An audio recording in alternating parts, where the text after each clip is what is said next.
जो मेरी रेसिपी रोज़ देखते हैं वो आधे से ज़्यादा हलवाई तो घर पे ही बन गए होंगे, क्योंकि इतना आसान तरीका मैं आप लोगों के साथ शेयर करती हूँ जिससे कम सामान में कम मेहनत में आप घर पर आसानी से मिठाइयाँ बनाकर तैयार कर सकते हैं।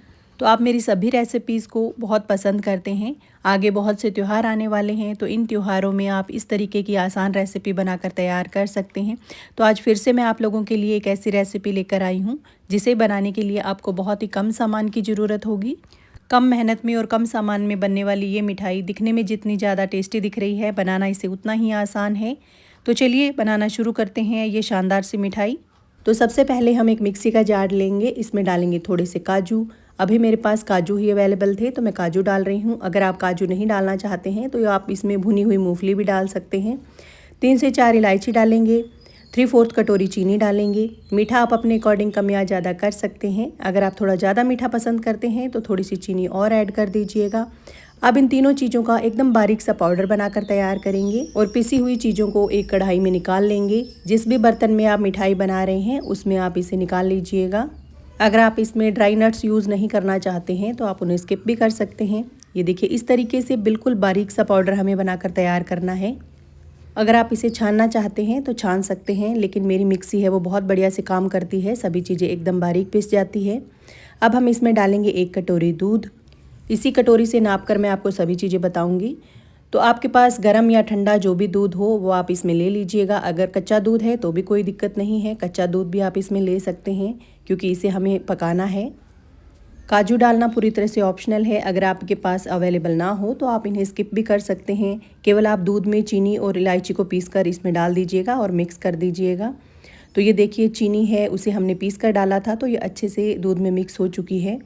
अब यहाँ पर हमने केवल 1 कप दूध का यूज़ किया था, तो मैं यहाँ पर जो सूखा दूध आता है मिल्क पाउडर वो यूज़ कर रही हूँ। तो 1.5 कटोरी इसमें मिल्क पाउडर डाल देंगे।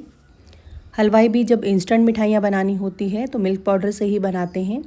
आप किसी भी ब्रांड का मिल्क पाउडर ले सकते हैं। मैं यहाँ पर स्किम्ड मिल्क पाउडर का यूज़ कर रही हूँ। आप चाहें तो डेयरी वाइटनर भी ले सकते हैं। ये आसानी से आपको किसी भी ग्रोसरी स्टोर पर मिल जाएगा। अगर आप इसे ऑनलाइन परचेज़ करना चाहते हैं तो सभी चीज़ों का लिंक आपको मैं डिस्क्रिप्शन बॉक्स में दे दूँगी, आप वहाँ से जाके परचेज़ कर सकते हैं। तो ये देखिए, जो मिल्क पाउडर है वो अच्छे से दूध में मिक्स हो चुका है, इसमें कोई भी लम्स नहीं होने चाहिए। अगर थोड़े बहुत लम्स रह भी गए हैं तो कोई दिक्कत नहीं है, पकाते टाइम ये अच्छे से मिक्स हो जाएंगे। अब इसमें 2 चम्मच घी डाल देंगे। मैंने घी को पिघला के डाला है। घी डालने से जो मिल्क पाउडर है वो कढ़ाई में चिपकेगा नहीं, बहुत ही आसानी से ये जो मिठाई है वो बन जाएगी। आप इस रेसिपी के लिए मोटे तले का ही बर्तन लीजिएगा ताकि जो मिल्क पाउडर है वो कढ़ाई में चिपके ना। अब इसे हम गैस पर चढ़ाएंगे। पहले मैंने गैस की फ्लेम को फुल कर दिया है। फुल फ्लेम पर पहले इसे गर्म होने देंगे। जैसे ही दूध गर्म हो जाएगा तब हम गैस की फ्लेम को लो टू मीडियम कर लेंगे और इसे लगातार चलाते हुए पकाएंगे। हमने इसमें मिल्क पाउडर डाला है तो बहुत ही जल्दी जैसे ही ये गर्म होगा तुरंत गाढ़ा होना स्टार्ट हो जाएगा। उससे पहले इसमें हम आधा कटोरी डालेंगे नारियल पाउडर, यानी कि डेसिकेटेड कोकोनट। मैंने यहाँ पर रेडीमेड मार्केट का नारियल पाउडर लिया है। अगर आपके पास ये नारियल पाउडर ना हो तो आप सूखे नारियल को कद्दूकस करके भी डाल सकते हैं। मैं आप सभी के साथ डेली एक रेसिपी शेयर करती हूँ, तो मैं ज़्यादातर मिठाइयाँ बनाती हूँ तो मैं मिल्क पाउडर, नारियल पाउडर, इस तरीके की चीज़ें घर में रखती हूँ ताकि जल्दी से मिठाइयाँ बन जाएं।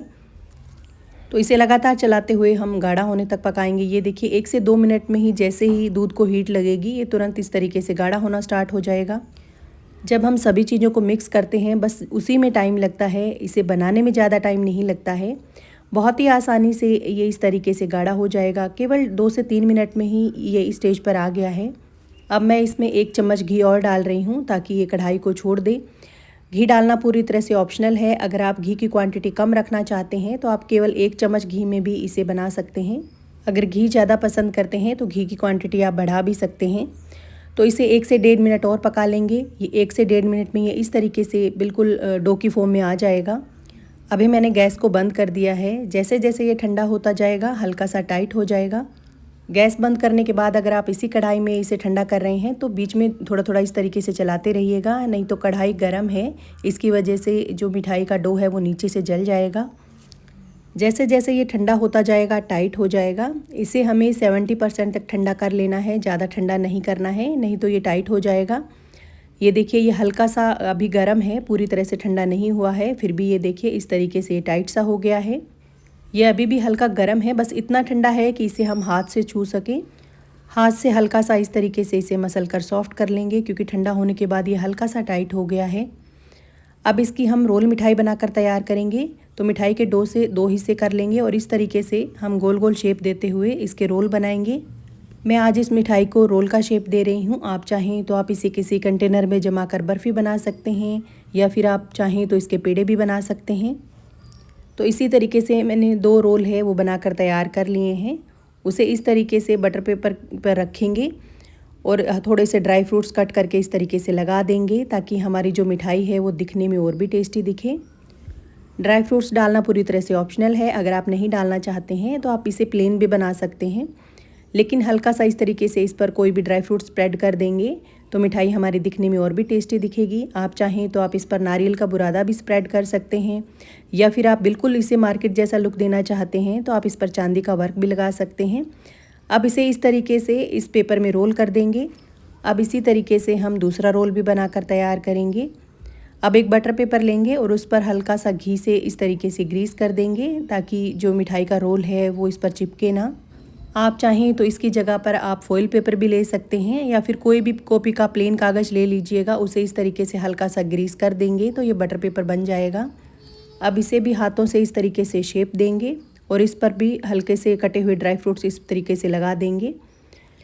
तो ये लीजिए, हमारा जो दूसरा रोल है वो भी बनकर तैयार है। अब इसे भी बटर पेपर से इस तरीके से रोल कर देंगे।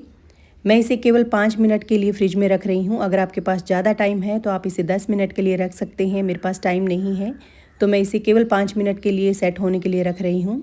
अब इसकी कटिंग करेंगे। आगे और पीछे का हिस्सा इस तरीके से कट कर देंगे, ताकि आसानी से हमारी जो मिठाई है वो एक ही शेप में आ जाए। अब इसके इस तरीके से एक ही साइज़ के सारे पीसेस कट करेंगे। बहुत ही आसानी से ये कट हो जाते हैं। ये हल्का सा गीला है, अच्छे से सेट नहीं हुआ है, तो मुझे काटने में थोड़ी दिक्कत हो रही है। अगर आप इसे 10 मिनट के लिए फ्रिज में रख देंगे तो ये बहुत ही आसानी से सेट हो जाएगा। तो इसी तरीके से हम दूसरा रोल भी काट कर तैयार करेंगे। मेरे काटने से ही आपको पता चल रहा होगा कि मिठाई हमारी कितनी ज़्यादा सॉफ्ट बनी है। तो ये लीजिए, हमारी बहुत ही शानदार सी मिठाई बनकर तैयार है। घड़ी में देखकर मुझे केवल 7 मिनट लगे हैं इसे बनाने में। अब इसे प्लेट में इस तरीके से सजा देंगे, ताकि हमारी मिठाई दिखने में और भी टेस्टी दिखे। तो ये लीजिए, हमारी बहुत ही आसान से मिठाई बनकर तैयार है। इसके लिए ना तो मावा लगा ना पनीर, बहुत ही आसानी से ये बनकर तैयार हो गई है। ये मिठाई दिखने में जितनी शानदार है, खाने में उतनी ही ज़्यादा टेस्टी बनकर तैयार होती है। तो फ्रेंड्स, आपको मेरी ये सिंपल सी रेसिपी कैसी लगी मुझे कमेंट करके ज़रूर बताइएगा। अगर आपको ये रेसिपी पसंद आई हो तो वीडियो को लाइक और चैनल को सब्सक्राइब करना बिल्कुल मत भूलिएगा। तो फिर मिलते हैं इसी तरीके की नई नई रेसिपीज़ के साथ।